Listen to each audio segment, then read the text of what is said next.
Matter. ಸುಮಾರು 500ಕ್ಕೂ ಹೆಚ್ಚು ಜನ ಗಾಂಜಾ, ಅಫೀಮು, ಗುಂಡು ಕುಡಿದು ನಮ್ಮ ಮೇಲೆ ಇಷ್ಟೊತ್ತಲ್ಲಿ ಅಟ್ಯಾಕ್ ಮಾಡ್ತಾರೆ ಅಂತಂದ್ರೆ ಸಮಾಜ ಎಲ್ಲೂ ಹೋಗ್ತಾ ಇದೆ? ಸಮಾಜ ಎಲ್ಲೂ ಹೋಗ್ತಾ ಇದೆ?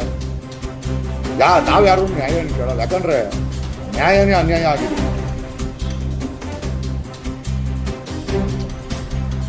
Okay, no problem. ಕರ್ನಾಟಕದ ಪೊಲೀಸರು ನೋಡ್ಲೇಬೇಕಾದಂತ ವಿಚಾರ. ಈಗ ನಮಗೇನು ನಾವೇ ನಮ್ಮ ಅಪ್ಪ ಅಮ್ಮ ಕೊಟ್ಟರು ಅಂತ ಪ್ರಾಣ, ಓಕೆ, ಎಲ್ಲಿ ಬೇಕಾದ್ರೂ ಹೋದ್ರು ನಮ್ಗೇನು ಸಮಸ್ಯೆ ಇಲ್ಲ. We don't mind closing this, but only thing is ಇಂಥ ಅನ್ಯಾಯ ಮಾಡೋರ್ಗೆ ನಾವುಗಳು ನಾವು ಪ್ರಾಣ ಕೊಡ್ಬೇಕಾ?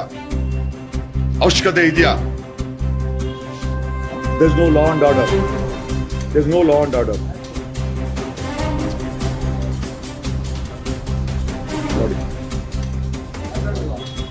ನೋಡಿ ನನ್ನ ಮಗನ ಮೇಲೇನೂ ಅಟ್ಯಾಕ್ ಆಗಿತ್ತು. ನನ್ನ ಮಗನ ಮೇಲೆ ಅಟ್ಯಾಕ್ ಆಗಿದೆ.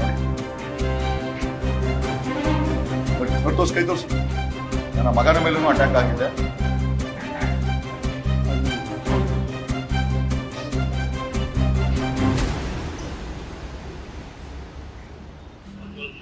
ನಮ್ಗೇನು ಸಮಸ್ಯೆ ಇಲ್ಲ, ನಾವು ಸತ್ರು ಬರುವಾಗಿಲ್ಲ. ನಾವೇನು ಯಾರು